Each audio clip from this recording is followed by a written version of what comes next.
सुलेमान अकरम राजा कह रहा है कि जिस वक्त पूरी कौम इमरान खान साहब की सेहत के लिए फिक्रमंद थी, उनकी आंख की बिनाई जा चुकी है।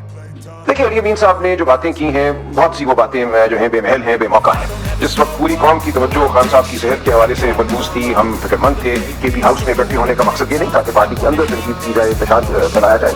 तो उन्होंने जो बातें की हैं, मैंने उनको लिख दिया है कि आपका फैसला उतारूंगा। देखिए अली अमीन साहब ने बहुत सी गैर मुनासिब बातें की हैं, खातून के हवाले से कहा, उनको मैं कोई चीज छुपाऊंगा नहीं, कुछ भी मैं रखूंगा, मेरा उनसे वादा है। इस वक्त मैं तहम्मुल का मुजाहरा करूंगा।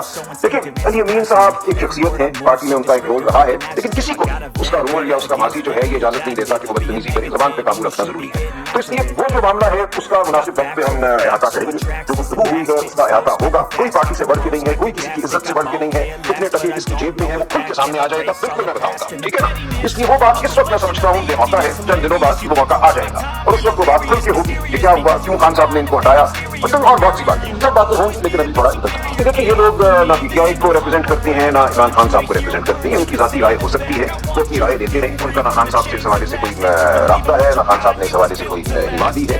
जो भी आएगा होगा वो खान साहब की हिमा से होगा। खान साहब अपने फैसले खुद करेंगे। पार्टी का खानदान का तकाजा ये था कि खान साहब को शिफा इंटरनेशनल आप लेकर जाएंगे।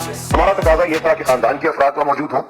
तो उसका ताय्युब खानदान ने करना है कि खानदान का कौन सा फर्द वहाँ मौजूद होगा और वहाँ पे खान साहब की जाती मर्जी होगी। 3 तकाजे हैं ना हमारे। आप ये नहीं कह सकते कि हम इन तीनों तकाजों को नहीं मानते, लेकिन आप एक पार्टी होदेदार को भेजते हैं वो गौर साहब को। हम क्यों इनकी बात के सामने सर हम जो बात कर रहे हैं उस पर खड़े हैं। शिफा इंटरनेशनल जाती मर्जी और खानदान का वो है कि वो अफराद जिनका ताय्युब खानदान के लोग करेंगे। अगर आप ये नहीं करते तो फिर आप खानापुरी मत कीजिए कि वहाँ आप गौर साहब को बुला लें या किसी और को बुला लें। मैं खानापुरी थी। इसके बाद एक बयान भी सामने आया कि जो खान साहब है पहले सामने घड़ी नहीं देख रहे थे, लेकिन उसके बाद घड़ी की सुइयां भी वो नजर आ रही थी। वो डॉक्टर्स ने जो आपको ब्रीफिंग दी उसमें आप भी मौजूद थे या आप मौजूद नहीं थे? और दूसरा खान साहब से जब हमारी मुलाकात हुई, जब उन्होंने रिपोर्ट जमा कराई सुप्रीम कोर्ट में, उसके बाद वो मैं अलीमा आपा उस्मान रफीकी साहब हम एक कमरे में बैठे और वहाँ उन्होंने हमें तफसीली बात बताई कि खान साहब के साथ उनका जो इंटरेक्शन था, और सलमान सफदर साहब ने कहा कि एक मौका ऐसा आया उस गुफ्तगू के दौरान जब खान साहब ने अपनी बाईं आंख पर हाथ रखा, यानी कि दाईं आंख से उन्होंने देखा और उन्होंने सलमान सफदर को उनसे 2-3 फुट के रास्ते पे बैठे थे कहा कि मुझे तुम्हारा चेहरा नजर नहीं आ रहा।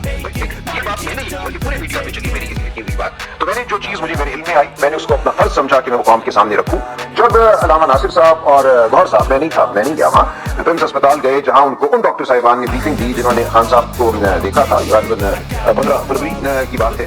तो वो डॉक्टर नदीम कुरैशी साहब थे और डॉक्टर आरिफ साहब थे, दोनों आई स्पेशलिस्ट हैं। उन्होंने एक ब्रीफिंग दी गौहर साहब को और अलामा नासिर साहब को।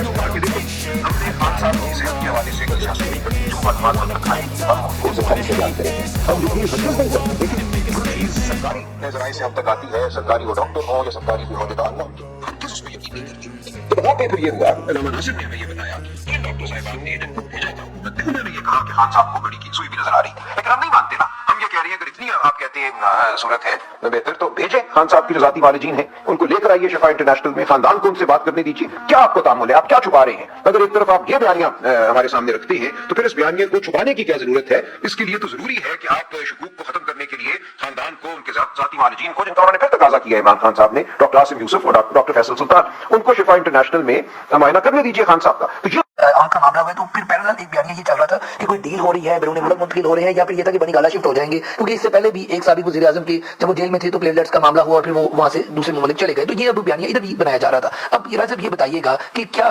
इन सारे मामलों में कोई डील की ऑफर हुई है, किसी ने आपको ऑफर दी है? मेरे इल्म में नहीं है, मैं नहीं समझता खान साहब कोई डील करना चाहते हैं। सेहत उनका बुनियादी हक है। इस वक्त बात उनकी सेहत के हवाले से हो रही है और बात उनकी रिहाई के हवाले से हो रही है। रिहाई तहरीक कह लें या रिहाई फोर्स कह लें, इसका मतलब सिर्फ इतना ही है कि नए अज़म के साथ, नए बलबले के साथ हम अपने जो पार्टी के मेंबरान हैं, जो हमारे सपोर्टर हैं, खान साहब के चाहने वाले हैं, उनको उनकी तंजीमें ना करें। देखिए हमारे बहुत से पार्टी के साथ मुंसलिक विंग्स हैं, इंसाफ स्टूडेंट्स फेडरेशन है, इसी तरह यूथ विंग है, तो इन सबको हम समझते हैं, हम साथ लेकर चल सकते हैं। मेरी जो इस बारे में जो बात हुई है पार्टी के अंदर, जो सोच उभर रही है वो ये है कि पार्टी की तमाम विंग्स को, वुमेन्स विंग भी उसमें शामिल है, ट्रेडर्स विंग भी उसमें शामिल है, इन तमाम विंग्स को हम मजबूत करें और इन तमाम विंग्स को मजबूत करके हम रिहाई फोर्स का नाम दे सकते हैं या रिहाई तहरीक का नाम दे सकते हैं। तो इसमें ऐसा नहीं है कुछ ये कोई पार्टी से अलग कोई चीज। ट्विटर पर लोग कह रहे हैं कि राजा साहब मुर्द बनो और इमरान खान की अमानत की हिफाजत करो, सब गंदे इंडों को निकाल बाहर करो। हाँ बिल्कुल।